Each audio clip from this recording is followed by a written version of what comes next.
Well, hello there, motherfuckers, and it is the moment you've all been waiting for. The Smackdown 1000 review. It's 1,000 episodes. It's the second longest running episode of a TV show in the U.S. So, I talked about it on my Twitter. And for those who don't follow me on Twitter, it's at the Brad Rules 1 because some asshole took the Brad Rules from me. And I forget what it was, but somebody actually said if I wanted that Twitter handle that I had to do something like ridiculous in a video. I think like something like strip naked. So, needless to say, I'm not going to do that because I don't think anybody wants to see that, first of all. And I'm cool with having the one after my name. So, anyway, guys, you can, follow me on Twitter if you want to see. I've been more active on there lately. Trying to, people wanted me to tweet. So, I'm trying to tweet more. And I've got more to say. And I don't really post on Facebook anymore. You guys could, friend me on there. You guys know that I've friended a lot of you on there. But, I'm straying from Facebook lately. There's just not a lot going on there. That's really like, it's a dead form of social media. Twitter's the one where all the action's at. So I'm really trying. I didn't really like Twitter at first. I've had a Twitter account since 2011, but I've barely used it. Like, if you look at my number of tweets, you'll be surprised at how few tweets I have for like the whole lifetime I'm on there. But anyway, let's get to the fucking show. This is Smackdown 1000. This is a big fucking deal, right? This is 1,000 episodes of fucking Smackdown. How many shows can say that? Right? So, of course, it's going to be good, right? It's going to be a good show, right? I mean, right? Why wouldn't it be? This is SmackDown 1000. How could it be bad? It's not. Oh, it's horrendous! Holy fucking shit! Oh my god. Oh my god. I mean, like, first I watch Raw, and it's plagued with bad promos. Elias gets his ass kicked by Apollo Crews. So I'm like, please, for the love of God, don't let SmackDown 1000 be a flaming piece of dog shit that's left on my front porch, and when I open the door after you ring the bell, I stomp on it and I got shit all over my shoe. Please, just for once, WWE, try not to suck, at least for SmackDown 1000. Raw 25 was also a big heap of dog shit. So, especially, they should take extra care in making sure that SmackDown 1000 is going to be a good show.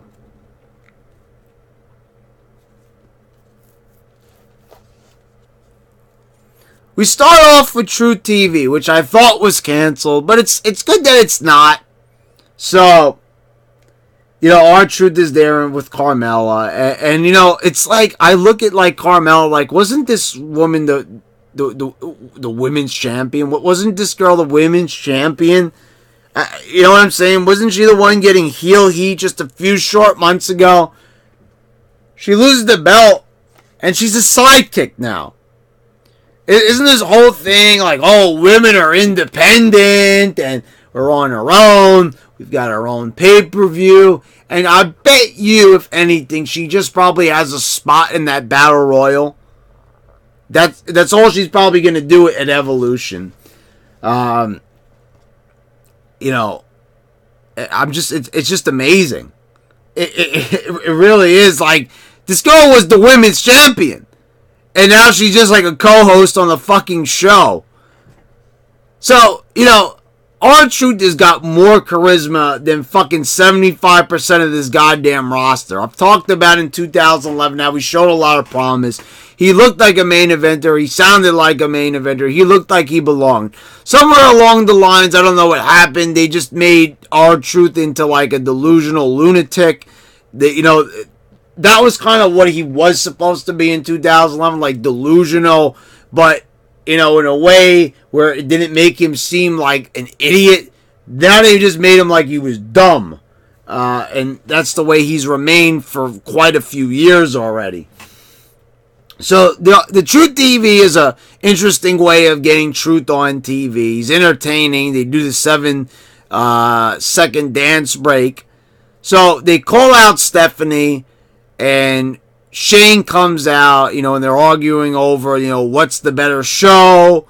So of course, you know, Stephanie has to say that SmackDown is not as good as Raw. Right on SmackDown 1000, they point out the obvious fact. The great job there, bearing your own product right there. I mean, they didn't go like harshly with it, but it, you know, you still knew it was like, yeah, Raw has always been better. They always seem to reserve the bigger moments and the bigger stars for Raw.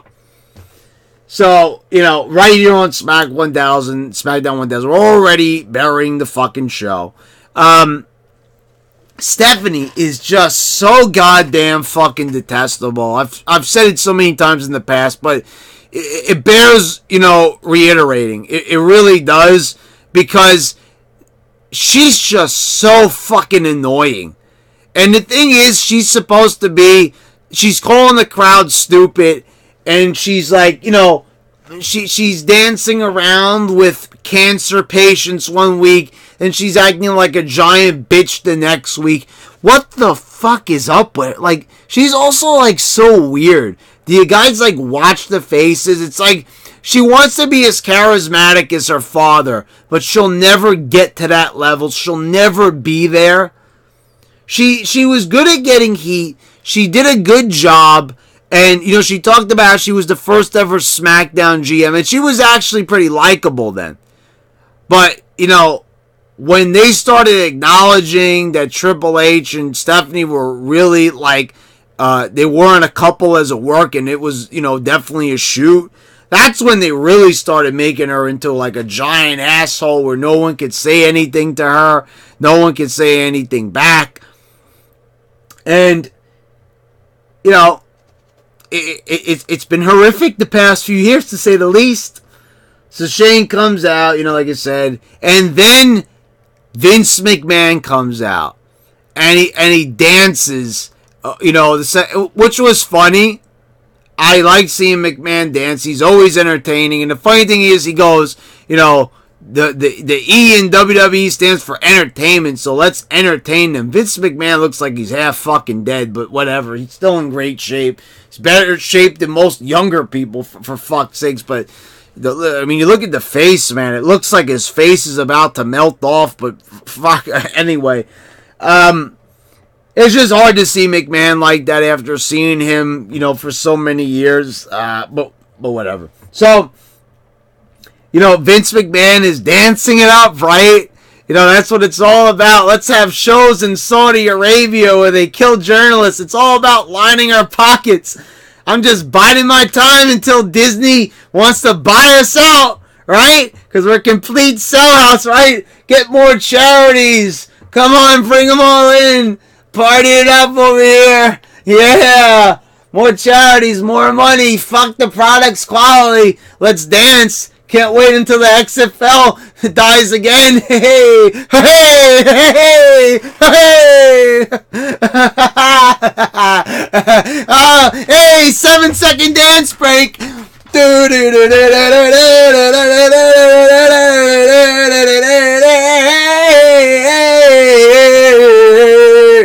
WWE is going down in flames as I dance around like a lunatic.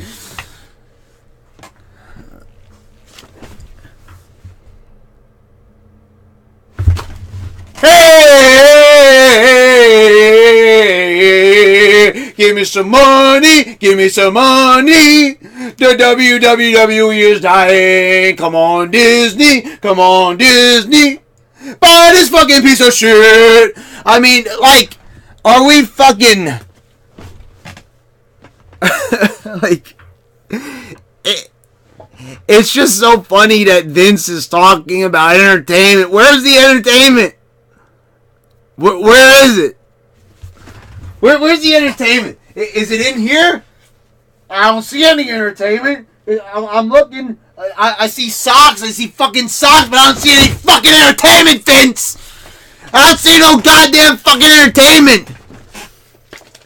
Is it in this pen? Oh gosh, I mean, how did you put all the entertainment in there? Is it like, how do I get it? It's like so fucking narrow. You know, I mean, I don't know. Like, ah! Vince McMahon is dancing around as Elias is getting buried on Raw. The product, there's no heat. There's no storylines. We're building up to some fucking World Cup in Saudi Arabia. That doesn't mean shit. The best of all time. Seth Rollins is the best of all time. I mean, Jesus fucking Christ, man. The Usos defeated AJ Styles and Daniel Bryan. And I'm here like sitting here like, oh, they're going to sacrifice the Usos, which were like one of the most over tag teams like about a year ago. Of course, they can't maintain anybody's heat. So, you know, that went out the window. I think one of the Usos was injured, so I guess they're back together. Good, because I like the Usos, and I think they're great. But I thought they were going to sacrifice them up to Daniel Bryan and AJ Styles here. Thankfully, they didn't. Only problem here with this match, Daniel Bryan gets pinned clean just a few weeks before he's about to face off for the championship. He's the number one contender and he's getting pinned. You know how I talk about momentum? Yeah. But by all means, Vince, dance it up as your company fucking dies. Hey! And, you know, like, you know, when I'm saying dying now, it's much different. It's like the WWE will never die. I think it's quite evident, you know, because they're making a lot of money. It's just that what they're doing now as quality, like as a product, like meaning it's dead, meaning that it's like, it's nothing what it used to be. It's a shell of its former self. It is like, you know, reverted back to the larval stage. You know, it's like fucking, you know, it's not good. It's very bad. And you look on the network, and I'm talking about Ground Zero, and I talked about it with you guys a little bit in the comments section of my latest retro review. And I'm saying, like, this is how I want wrestling to be. Just modernize it. You have so many different things going on in society that you could base storylines off of. There's endless material. It's like, you know, you say like everything's okay. Look, I was driving home yesterday from work, and you know, I was listening to Black Label Society, which is a great band that features Zakk Wylde. So so why am I bringing this up, right? You might be asking yourself. Because I was thinking about something. I was like, SmackDown 1000 is on, and I'm headed home at night, and I'm driving, and I'm listening to this album, The Grimmest Hits, which I've listened to this album now several times already. This is maybe like my 4th or 5th listen. And it's an amazing album. The only thing is that it's like Black Label Society's like 9th or 10th album. So, you know, it's up there. They've made a lot of albums. And I'm listening to the song Your Betrayal. And this is like such an awesome riff. It's not even like a complicated riff. But I'm like, I think to myself, how did like Zakk Wylde not even think of this riff before? Like, you know, it's so simple, but it's like, you know, that's how the guitar is. You'll just one day you'll be messing around on there, and you know you'll come across something. You know, now I play guitar. I'm not great, but you know it's like the same thing. Like I'll be messing around the guitar, and I'm like, hey, this sounds pretty good to me. I've never heard this sound before. Why haven't my fingers figured this out before? You know what I'm saying? Okay, so with that in mind, the WWE, everyone's excuses, oh, every storyline has been done, the Attitude Era, Ruthless Aggression Era, it's all been done before. So, you know, we say, like, the best days are behind the WWE. They can never do that. And then TNA thought of the final deletion, right? The delete character, you know, well, TNA did. It was Jeremy Borash and Matt Hardy working on this. And, you know, and I guess, what's his name? Billy Corgan, you know, giving them the platform to do it, some of the money, whatever it was for the budget. I don't know the whole story, but whatever. There was a lot of great minds at work there. And that was an idea that was never done before. It was an original idea. So, this is my point. If everything has already been done before, then why am I listening to an album that's like the 10th album in, and it's one of the best that Zakk Wylde and Black Label Society has ever put out? It just goes to show that there is no bounds to one's creativity. The only limit to creativity is your own mind. So the thing is that these writers just are limited. They're horrible. So what you gotta do is get new creative minds in there that know what the fuck they're doing, that give a shit, and most of all, you need a fucking boss like Vince McMahon who gives a fucking shit. It's not obsessed about fucking trying to sell this shit off, trying to make the most money possible while saying fuck it, because he's realized that there's different ways of making money, that you don't have to have a good product, because look what they're doing. Like Fox. You know why they made that amount of money? Because they're going to put the show on Friday when nobody watches anyway. All this is a filler show. Fox admitted that. And I said that in the past. That's the thing, guys. That is why Fox doesn't care how shitty the show is. They know that the 2 million most of the time is a lock. That most of the time they get 3 million views, 2 million views, whatever it is. It's more than anything. There's nothing on Friday nights. So SmackDown on Fox is like a given. Hell yeah, let's get a name brand product on there. Oh, what, you don't get as much as you used to? Okay, but it's more than what anybody else is doing on Friday. So, you know, whatever, they get a cut of the merchandise sales, whatever the fuck it is. It's like Fox sees it as a good deal. They already put out a statement. It's already written in stone, so they can be as shitty as they want to be. As long as they get that amount of viewers, you know what I mean? It's more than anything else. So you see, that's why WWE is never going to die. You know what I'm saying? But whatever. You know, not die in the sense that it's going to go out of business is what I mean. Once somebody like Disney, which I really strongly feel that is going to happen in the future. And I tell you, that is not an original idea. I am not taking credit for it. It was Bin Hameen who put that out on the Vince Russo podcast. It just really got me thinking. I'm like, that is a feasible idea. That is something that can truly happen. I mean, that is a realistic scenario. Disney's buying everything up. You didn't think they'd buy up Marvel. You didn't think they'd buy up Lucasfilm. They're buying every property up under the sun. A couple of other things that I'm not even mentioning that they've purchased. So why would the WWE be something that they would not be interested in? It's a name brand. They've got a fan base. You know, they have a following that every week goes to watch them. So why wouldn't Disney be interested? It's just a matter of building the brand up even more. We see that happening week after week, where they're willing to put their reputation on the line to make a lot of money with the Saudi 10-year deal, despite all the controversy that they are facing right now. So in the back, they have a little skit with the GMs. Paige is talking to... who was it that she was talking to? Oh, Vicky Guerrero. Then you have Teddy Long dancing in. Then John Laurinaitis comes in there. And that's a little bit odd with John Laurinaitis, because wasn't that a thing where John Laurinaitis was the GM of Raw and Teddy was the one of SmackDown? And then they had that match at WrestleMania. I think, you know, John Laurinaitis became the GM of both Raw and SmackDown, but it wasn't really like he was a SmackDown GM. I also feel like we're missing out on other SmackDown GMs, like Paul Heyman maybe, Or they could have mentioned that Kurt Angle was also a SmackDown GM, but they didn't. Whatever the case is. Vicky screams at Laurinaitis, excuse me, when I think he comes on and he waves at that camera or whatever.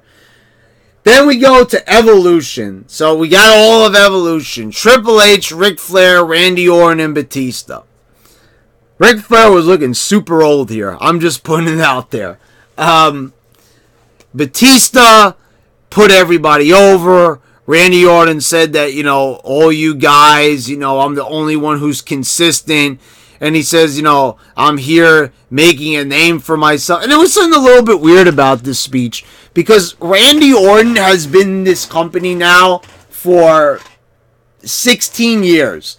And if you want to count his years in OVW, it's like 18, 19 years or whatever. And Batista put him over, said he remembers him back in OVW and all that. So that was good, and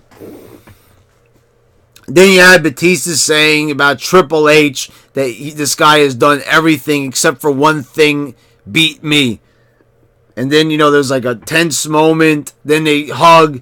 But then Triple H gives Batista a look. That's going to be a WrestleMania match. And that's something I'm looking forward to, though. See Batista back in there. They really fucked Batista over last time. That was like the big turning point right there also. I say it had a lot to do with like the around WrestleMania 29, when things started to go south, where they really started listening to the smarks. Hey guys, we're fandangoing, and they started putting over the wave and all. I've talked about that in the past, so you can go watch that in numerous other videos where I discussed that. But, back in 2014, Batista was set to return. He won the Royal Rumble, and then they fucked him up royally. Because they listened to the smarks and, they made Batista basically leave. He couldn't stand it anymore. His direction was just completely shit. They did, like, he just got back and they're already shoving him back into Evolution. It's already doing these nostalgic trips. I mean, it was too much to bear for Batista, and he left. The guy had not been back for 5 months, not even half a year, and he left. I don't even know if that was like a full contract or whatever it was, because that was so fucking short. It's like the shortest return, I think, ever in WWE. So they built some tension, so at least that was good. It's kind of also odd that we're having an Evolution reunion, and we just had a DX reunion. It's like it's too many fucking reunions. A Borough of Destruction reunion, an Evolution reunion. I'm all for nostalgia, and I talk about you like, hey Brad, if you love the Attitude Era so much, why the fuck are you complaining? You're getting to see all the guys that you always said that you loved. Well, that may be true. There's only one problem. This is 2018. How much longer are we going to go back to the nostalgia acts? Like I said, I want to see WWE be like they were when I'm talking about Ground Zero in my latest retro review. I mean, I'm saying like that's how WWE should be. I'm not saying it should be with the exact same fucking people though. Half of them are dead to begin with, but I'm just saying that apply the same concepts with the new people. Let them find themselves the same way that, Stone Cold and Bret Hart found themselves, and they found characters that work, the same way that The Rock got himself over, the same way that anybody got themselves over. Val Venus, Al Snow, Mick Foley, you fucking name it. Any of these people, how did they get themselves over? Figure it out. Do what you used to do. This is what pisses me the fuck off. You got one culture talking about fucking Vince Russo being a virus to professional wrestling, that he was the only reason that he was good during the Attitude Era is because Vince McMahon acted as the filter. Well, you see the filter right now dancing it up on True TV, You know, if he was such a filter, if he was such full of great ideas, then how come he hired Vince Russo to save the product? You know, why did he put him at the top of creative to save the product? If he was such a great filter, if Russo was full of such bad ideas and McMahon was full of such great ones, why did he need that guy's help? Obviously, fucking think about it. So, The Rock sends out a tweet. As I said, he's not going to be there, and he wasn't there. He talks about, you know, the word Smackdown and how he told Vince he was going to use it in the promo. Vince asked him what it was going to be used for. He tells him it's, you know, it means to whip someone's ass, and Vince says, you know, go ahead and use it. The Miz defeated Rusev in a World Cup qualifier match. You had Kurt Angle at ringside. The match was only a minute, so like that even fucking mattered. Then we had the Cutting Edge with Becky Lynch. And oh boy, oh boy. Boy, oh fucking boy. Oh boy. Oh boy. Oh my God. So, Edge does his whole speech. The rated R superstar. Remember, this was the guy, you know, he steals Lita away from Kane, whatever. He's, you know, the live sex segment on Raw, you know, ECW one night stand. He's like humping Beulah as he's pinning her. He speared her, you know. So, he says that to Becky Lynch that, you know, you're going to hate yourself. You shouldn't take this route. You shouldn't go heel, you know, because you'll be a success. You'll be looking at the championships on your wall, but you'll be doing it alone. Really? Is that why Edge has Beth Phoenix sitting at home after he did all those horrible things? He did all those horrible things and he was making out with Lita. I don't know. And he talks about how he turned on everybody. Wasn't it Christian who turned on Edge?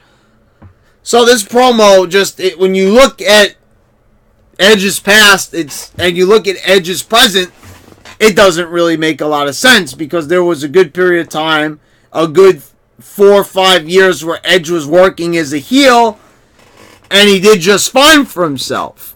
So Becky tells him, you know, get out of my ring. Don't hurt your neck again on the way out, which was a good line. But Edge gets fucking pussed out. And this is the funny thing. It's like, it's the same concept with Stephanie McMahon.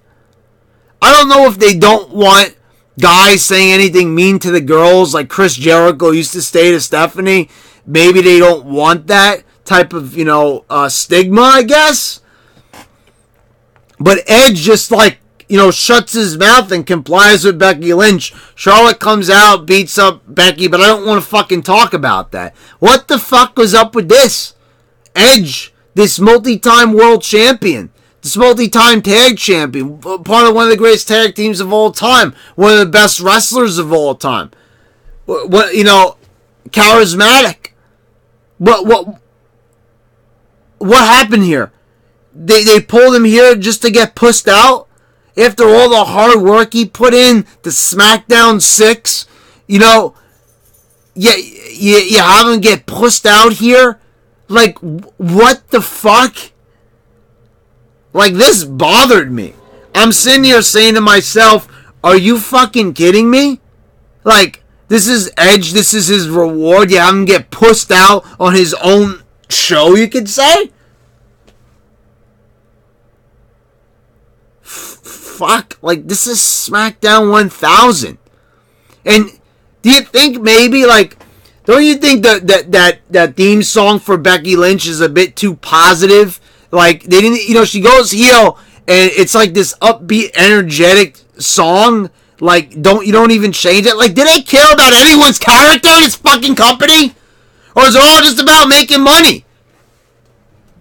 Like, seriously, sell our souls to the Saudis. You know, let's sell all these shares and all that. I mean, like, my God. Can we have some self-respect? pussing out Edge like this? A guy who's given this company so much, and why would he even agree to this? How to ask yourself that. The Bar defeated New Day for the tag titles. The Big Show comes in for whatever reason, choke slams Kofi through a table that distracts Big E. Sheamus hits the bro kick, and tag titles are off. New Day. Which is good. But please, can this be the end of New Day? Can they have a disagreement that they've lost the tag titles too many times and that they're going to end it already? I have never seen something more dragged out than this before. I mean, it's enough already. It's the same tired act. And they bring out Booker T and Jerry the King Lawler. And they barely talk on commentary. You know, why didn't they do this? Why didn't they have Michael Cole and Jerry the King Lawler commentate this episode of Raw? Seeing as, you know, they were the first ones to call SmackDown. That was also the other problem. You have fucking boring-ass Tom Phillips, Byron Sex Addict, and the fucking Corey Graves, you know, calling this show, making it sound even more boring than it was. And it was boring and bad. But, I mean, man, like, they were really pulling no punches here when it came to just, you know, not giving a shit. Cena's not there, big part of SmackDown, but he's not there either. You know, he gives a message about, you know, how, you know, SmackDown, he got to start slapping Kurt Angle, having the match with him on his first appearance. He's not there, so whatever. Anyway, Rey Mysterio returns. Jeff Hardy was backstage. You know, he shakes hands with him. Rey beats Nakamurphy for the spot in the World Cup. So it's like you put the belt on Nakamurphy. You give him the U.S. title. He doesn't even defend it. Like, guys, I don't know why they didn't just merge the IC and the U.S. belt. And I know now we're doing the brand extension again, but holy fucking shit. Anyway, it was great to see Rey back. Can I ask a question? Why did it take so long to get Rey Mysterio officially signed? Like, after he was in the Royal Rumble, they should have signed him right there. But there they are, waiting 10 whole fucking months until they sign the guy. He's back, you know, I guess, you know, he was having a lot of problems with his knees. And, you know, Rey is great. It's great to see a guy that, you know, he can work this type of fast-paced style, but the guy actually sells. He actually seems like he knows what he's doing in the ring from a psychological standpoint, so it was great to see Rey back. And I hope that they, you know, he's there consistently on SmackDown. I mean, this is a true star here, and, you know, when I'm talking about star power, Rey's definitely part of, you know, that mentality there. This is a star right here. When you want to talk about high flyers, this is undoubtedly the best one that there is. Then at the end, Undertaker comes out and he says, DX, I got 3 words for you. Rest in peace. And the show ends. Okay, so, problem here. Problem! You know what I talked about in the Raw review? How Undertaker and Kane were like in a boiler room, and, you know, Kane had a message, Kane and Taker had a message for DX. Well, Taker said the same exact thing during the Raw thing. DX, I have 3 words for you. Rest in peace. What do you say here? DX, I have 3 words for you. Rest in peace. He said the same exact thing. It's like they just wanted him to come out, do his entrance, to get the pop, and say the same thing. I have a real feeling this feud is going absolutely fucking nowhere. They just had him come out and say the same thing he did during the video package. And that's how you end SmackDown 1000. Undertaker, the guy that was on SmackDown for like fucking 10 years. This is how you repay the guy? You have him just say his catchphrase?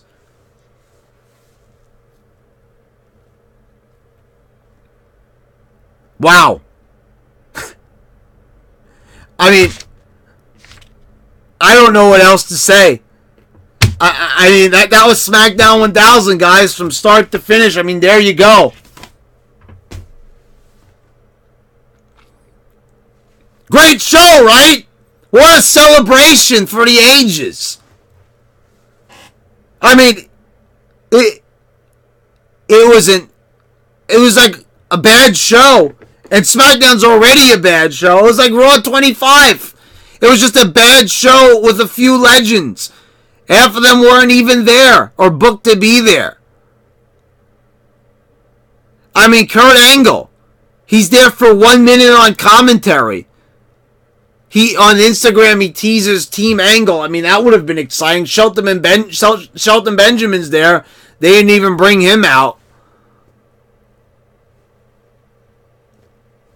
I mean, wow. And Jeff Hardy also, who was like a champion on SmackDown, he's only fucking backstage. Who else are we missing? I can't really think of anybody off the top of my head, but like I'm saying, like, if you're going to have SmackDown 1000, I can understand that The Rock is shooting a movie, he's busy and everything like that, but, you know, see, this is why we need to build stars. Like, because you can't always rely on the nostalgia all the time, because most of the people who represent nostalgia is dead. Like, for example, Chris Benoit, who was a big part of SmackDown. We all know how that one went. So, you know, there you go. You know, you need to build stars because you can't always rely on your past acts. But you can book them better, like with The Undertaker and Kurt Angle. Oh my God, this show was so fucking bad. And I mean, it's like, this is what I'm saying. SmackDown 1000 will disappoint. And lo and behold, it sure as fuck did. Guys, please subscribe to this channel if you haven't already. Please make sure that you're still subscribed, because YouTube, when I log into YouTube, numbers are up. Then the next day, they're down. I don't know if people are getting pissed off at like other videos I'm doing, or they don't like the direction of this channel. I don't know how that could be, because still doing all the reviews here for wrestling. I'm adding even more content that should be exciting for other people who are getting bored with the wrestling content. A lot of gaming vids coming out. Different types of reviews and topics. So, I don't know. But anyway, click the bell so you get all the notifications when I post all my new videos. Check out some of the videos I have posted here. And this has been your SmackDown 1000 review. And boy, oh boy, did it fucking suck. This has been your YWC champ. And I'm signing out.